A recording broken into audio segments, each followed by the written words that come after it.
Ayan, day 2 namin dito sa Boracay. Ito, maglalakad kami early in the morning. Payapang-payapa ang dagat. Ayan, malakas ang alon, pero payapa pa rin naman.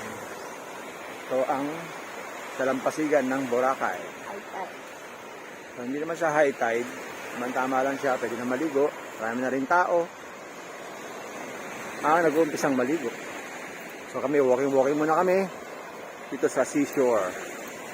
So, maganda para sa umaga ang Boracay Island. Kakunti pa tao. Kasi pag sa medyo tanghali na, mga alas 8, marami ng tao. So, sa mga ganitong oras, konti pa at payapa pa ang kapaligiran. Tulog pa ang mga tao. Ayan. So, walking muna tayo. Pati mga bar and restaurant ay sarado na rin. Pero yung iba, open pa rin. Pero iba, patuloy pa rin sarado. So, hindi naman pala sila 24 hours yung iba. So, ayan, lakad-lakad muna kami.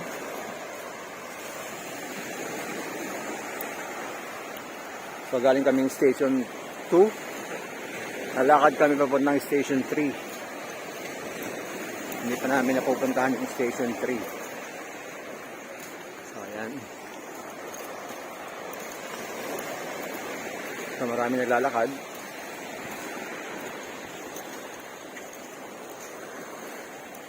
Ayan. Ayan yung bundok ng Tralala.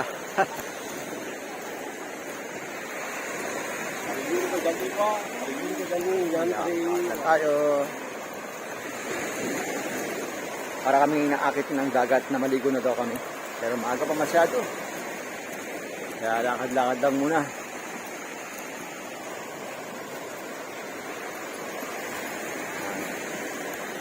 Lakad. So, papasal ko muna kayo guys sa Boracay. Alam nyo, punta namin dito, budgeted lang kami dito eh. So, talagang hindi kami uubos ng pera dito. Binabudget namin yung pera namin. Pwede naman pala. So, yung mga bali-balitang pag nag-Boracay kailangan mo na ng maraming pera. Hindi naman pala. Pwede naman pala yung budget lang ang pera mo. Saka mga pagkain dito, hindi naman pala ganun kamahalan. Meron din naman pala ng mga murang pagkain. Nasa sa inyo yan. Meron din nagtatahaw. Ayan o. Kung hindi ka naman pihikan, makakakuha ka ng mga pagkain na mura rin. At nagkaroon na nila sila dito ng mga fast food. Kagaya ng Jollibee. Mang Inasal, yan, Andox, na alam naman natin ang mga pagkain doon ay kayang-kaya ng budget natin. Merong konting taas, pero hindi naman ganong mataas. Konti lang. Kayang-kaya pa rin ang bulsa natin. Sabi nga, para pan-load lang natin yan. Ang ilalaman natin sa ating mga tiyan. So, ito yung Mandarin Spa. Yan, ito pala yung Mandarin Spa.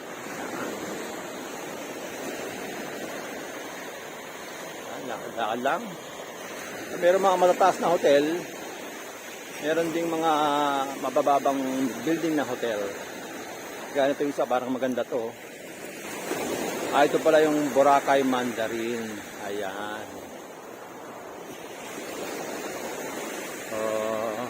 Maganda pala yung Boracay Mandarin. Parang mataas na bahay lang siya. No? Ayan.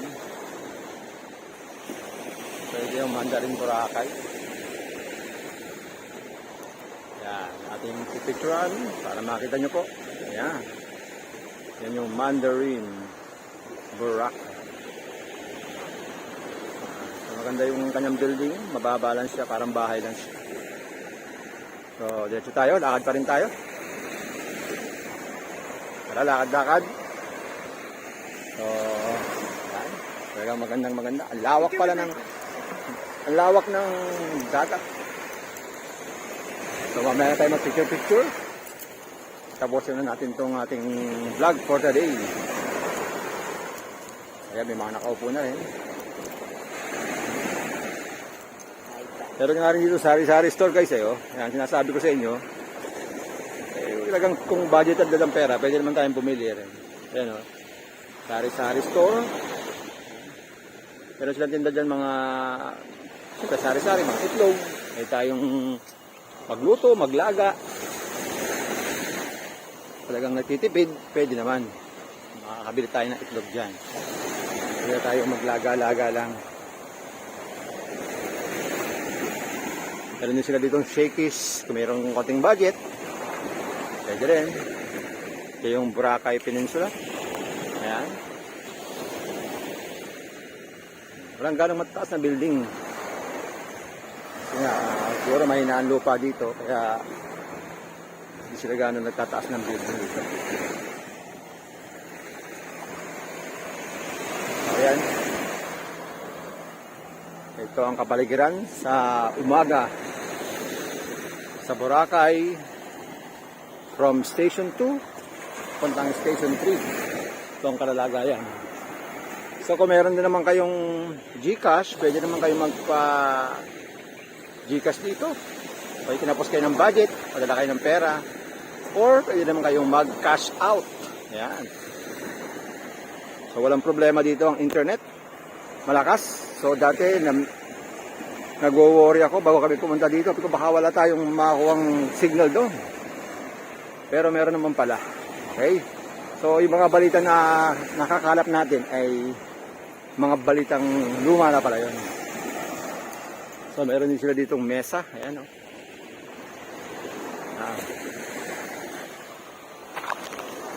Lakad-lakad pa rin tayo.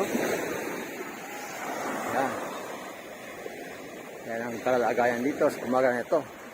So marami na nagpipicture dito. Yan, sa umaga. Pero wala nagja-jogging. Walking lang. Ang daming restaurant dito. Ayan.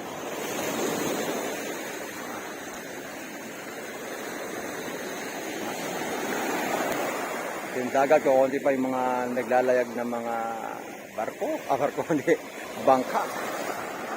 So, wala pa mga water activity, siguro mamaya pa.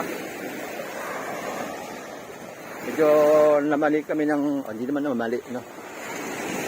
Hindi maganda yung panahon na napunta namin dahil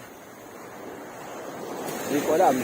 Pero sabi ng mga taga rito, mga local people dito, ganitong petsa November, ay totoo talaga maganda daw talagang pumunta dito. Mga ganitong petsa, pero dahil nagkaroon ng bad weather, nagkaroon ng natawag nating LPA ba?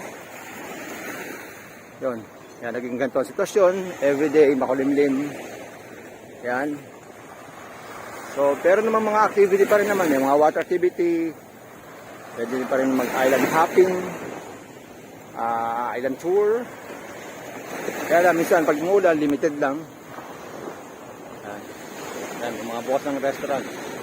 Ito pala yung Henan Regency.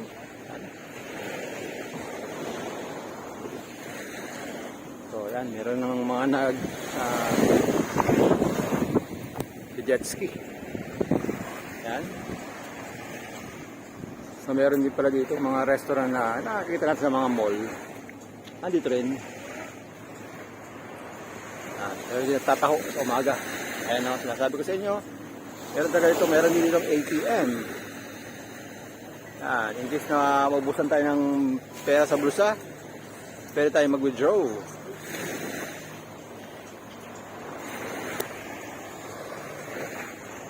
So ito rin, Mandarin na naman to. Marami pala rito ang branch ng Mandarin. Okay.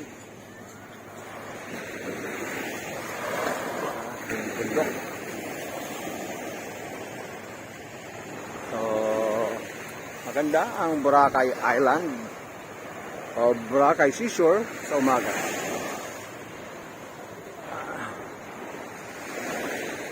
Walking sa umaga.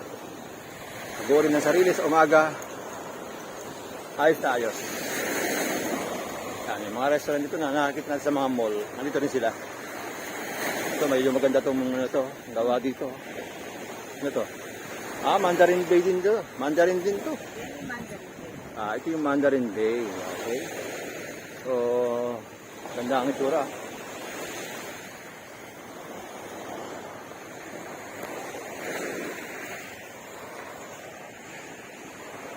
Ito yung Mandarin Bay.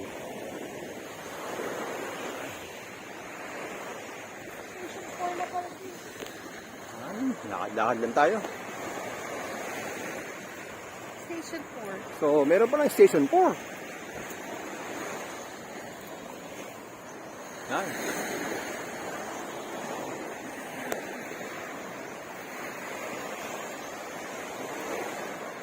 So, lakad-lakad pa rin kami. Para makapasyal-pasyal naman kayo dito sa Boracay. Alam ko iba sa atin, medyo nag-iipon pa, budget. Siguro balang panahon, makakapaipon din tayo, makakarating din tayo dito. Pero pansamantala, sa mga wala pang budget, yan, nood-load lang muna tayo. Kasama ko muna kayo dito sa dalampasigan ng Boracay. Para kahit paano, meron tayong idea.